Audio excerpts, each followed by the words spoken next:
Hey, welcome to 12 Tone. I've been thinking a lot lately about ambiguity, specifically tonal ambiguity, that thing that happens when you hear a song and you're not quite sure what key it's supposed to be in. A couple weeks ago I made a video about the key of Hallelujah, and some of the responses made me realize that the way I think about this stuff is maybe not the way most musicians do. Like, if you've been around the internet, you know musicians love arguing about keys. There's classics like Sweet Home Alabama, dark horses like What's My Age Again, and last year there was even a whole thing on Twitter about the Vanessa Hudgens song Sneaker Night. The list of songs we can do this with keeps growing, which got me thinking, do keys actually still matter? I'm not so sure.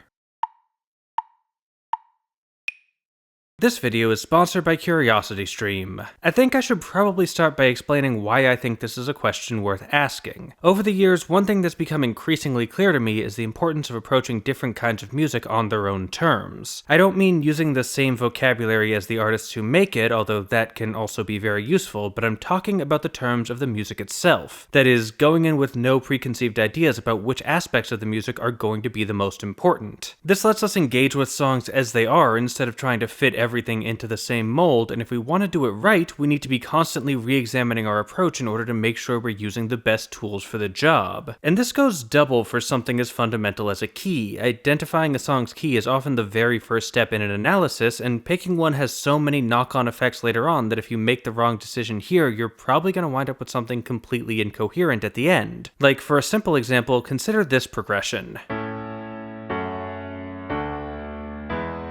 I think most people would agree that the natural key to read this in is A major. We're drifting away from the root and then setting up a resolution to bring us back. It's such an easy explanation that it's barely even worth mentioning. Most musicians familiar with Western tonality intuitively understand what this progression is doing if they're hearing it in A. But what if you could convince yourself to hear it in, say, F major instead? Depending on the melody and the surrounding context, you might just be able to, but once you did, you'd have to come up with some really interesting explanations for pretty much everything. Each of these chords is doing something extremely unusual in that key, and stringing them together like this is just begging for some high-level theory. Even a more plausible key, like E major, still winds up making very different predictions about the behavior of the progression, and if that's how you analyzed it, you'd probably get in trouble with the people who heard it in A. So if choosing our key has such a profound impact on our analysis, I think it's worth asking if it's a choice we should be making. On the surface, the answer is pretty clearly yes. A lot of popular music is still being written in clear, obvious keys, and in those cases it still makes a lot of sense to use that as a starting point. But what do we do when it's not so obvious? For a lot of musicians, myself included, the answer has been to drill down and look for clues in order to construct a compelling argument for why it's actually in one key or the other, and then getting into fights with each other when we disagree. But as time goes on, I've started to wonder whether this approach actually makes any sense at all. Before we go further though, we should make sure we're all talking about the same thing. These discussions can often get sidetracked because we're using the same words to describe different ideas, so for the sake of good, clear communication, I think it's worth taking a second to go over what a key actually is. For starters, a key is not a pitch collection. If I tell you a song is in A major, you can probably assume that it mostly uses these 7 notes.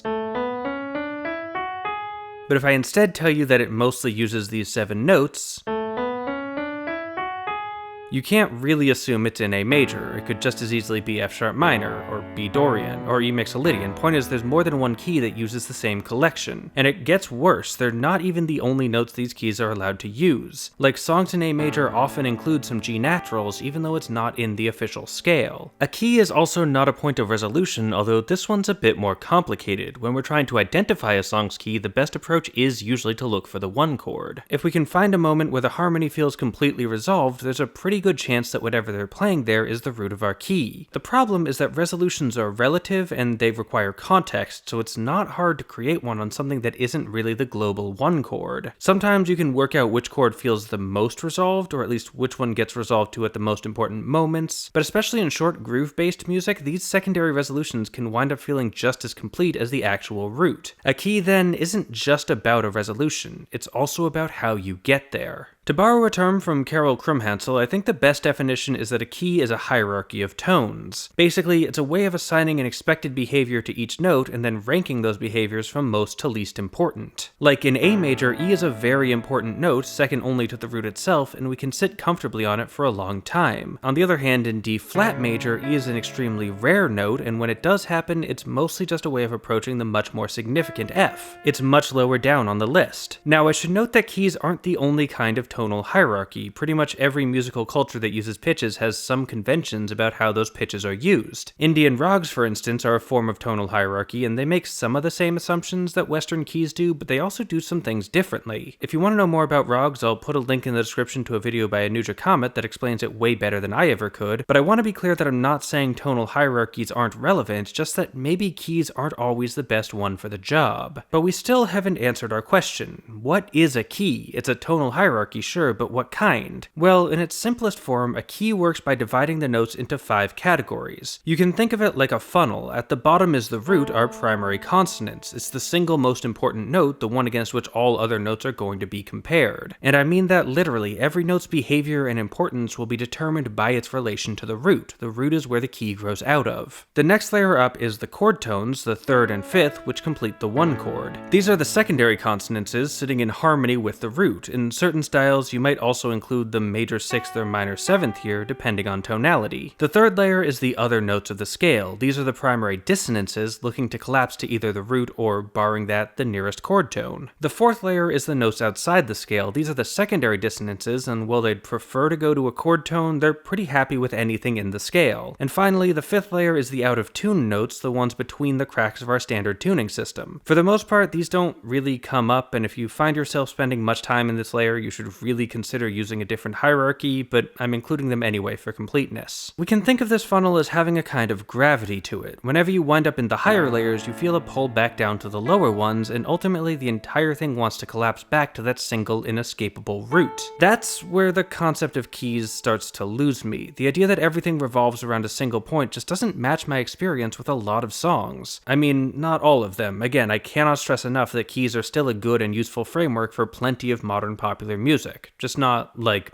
all of it. And this is where we come back to the idea of tonal ambiguity. This is a term that gets thrown around a lot when we talk about songs like Sweet Home Alabama or Sneaker Night. The idea is that the song is in some way hiding its key from us, denying us access to the necessary information we need in order to determine where its root is and what tonality it's using. And there are certainly songs that do this in some sections, but if the key is hidden for the entire song, how important can it actually be? If there's a definitive point that we're constantly being pulled towards, shouldn't we be able to tell where it is? And if we can't, what do we gain by trying to define one anyway? If you can convince yourself to hear it in multiple keys, the tonality isn't doing its job. The funnel is broken, and it doesn't make much sense to me to keep using it. And this comes up a lot in my work. Of the 50 or so songs I've done videos about over the years, I'd estimate at least a quarter of them could easily be analyzed in more than one key, and many of those comment sections are dominated by people mad that I chose a different route than they would have. My favorite example is the verse of Africa, which I analyzed in A to match the chorus, and I got a bunch of people telling me I definitely had the wrong key, but they couldn't agree on what the right key was. Some folks said B major, others said C sharp minor, and yeah, I could see the argument for either of those, but honestly, the fact that there are good arguments for 3 different keys makes it really hard to justify reading it in any of them. The framework of a key just doesn't seem to do a good job capturing the experience of the section because it doesn't seem to have a single identifiable root to collapse to. I think this is why I've found myself so drawn to theoretical models that decenter the idea of a key, things like neo-Riemannian theory, hybrid tonality, axis theory, double tonic complexes. If you're not sure what those words mean, I'll put links to some videos about them in the description, but the point is there's plenty of ways to describe music that don't rely on traditional key centers. Heck, even my own work on chord loops is about establishing a sense of motion without needing a final resting place. These systems allow for the idea that a piece of music can have more than one root, and relationships between notes can be defined by local musical context instead of a single global key, and I think they do a better job describing a lot of modern music because of it. There's plenty of reasons for that, but one of the main culprits has to be the lasting influence of the blues. I do occasionally hear musicians talk about the blues as if it is itself a key. We might describe a song as being in, say, A blues, but that's not really the same thing because the hierarchy is so different. Like, if we want to compare A major to A minor, all we have to do is swap some notes around between layers. C sharp and C natural trade places, A minor has some special considerations for G sharp, but overall the structure is the same. The funnel is intact. But if we want to go to A blues, we're heading to a whole new world. Blues tonality has a fundamentally different relationship with notes from outside the scale and even outside the tuning system. It also has a different approach to harmonizing. It's not uncommon to hear minor thirds over major chords, and that's not really treated as dissonance. Heck, the word dissonance in its classical European needs to resolve sense doesn't really apply to the blues at all. You still have a root and the notes still orbit around it, but it's not a funnel, it's more like a constellation. Given that modern popular music is based much more on the blues than the classical canon, it's no wonder that the rigid concept of a key that we developed for classical music doesn't always work here. Of course, I'm far from the first theorist to suggest any of this, and the typical response is that keys aren't just a theoretical concern. They're also a practical thing. If you want to play a song, knowing the key helps you determine how to solo, or if you don't have a solo, how to play fills and runs. And I'm sympathetic to this idea. Obviously, if you're gonna improvise something, you don't want to just smash out random notes and hope they work. You have to understand the hierarchy, but that's not the same thing as knowing the key. Like, consider Sweet Home Alabama, and yes, I know I keep using this as an example in all my videos, but in my defense, it's a really good example. Now, if you were to try to pin Sweet Home Alabama down to a single key, and you shouldn't, but if you had to, I'd say the strongest argument is D Mixolydian. But if you want to solo over Sweet Home Alabama and sound anything like the solo on the record, you should probably be mostly using G major pentatonic because that's what Ed King did. Just knowing the key would give you the wrong answer. Besides, there's plenty of ways to solo without picking a key, like you could take a cue from jazz and play chord scales. These are like little mini keys, scales you use while soloing over a particular chord. When the chord changes, you switch to the new scale and keep going. This is especially easy in popular music because, well, the pieces don't necessarily have a key, they do tend to have a consistent pitch collection, so all you really have to do is change which note you're treating as the root. Another option, though, is to just take the blues approach and not worry about clashing. Pick one of the chords and play a blues scale on its root. Trust me, it'll sound great. But back to Theoryland, how are we supposed to describe things if we're not using keys? Well, that's the tricky part. I mean, I could lay out a comprehensive new model, but then we'd just be repeating the same problem. We'd be going in with preconceptions about how the music works. It might be more accurate for the collection we're dealing with, but once that music changes, and it will change, we'll be right back where we started. I've made a couple videos about a couple different models that I like for these sorts of things, including my own work on chord loops, but none of them are universal, and that's the point. They're tools, and they're worth knowing how to use, but it's also worth knowing when not to use them. At the beginning of the video, I mentioned the importance of approaching music on its own terms, and this is the sort of thing I'm talking about. Every analytical model requires context, and applying them correctly means understanding what that context is. I'm not saying you should never use keys in your analysis. They're still very useful in the right circumstances. I use them all the time. What I am saying, though, is that to assign a key is to make certain assumptions about how the music wants to behave, and if you can't tell which key is the right one, it may be worth double-checking those assumptions in case you're imposing something that isn't actually there. But at the end of the day, if you take nothing else from this video, at least remember this. Arguing about keys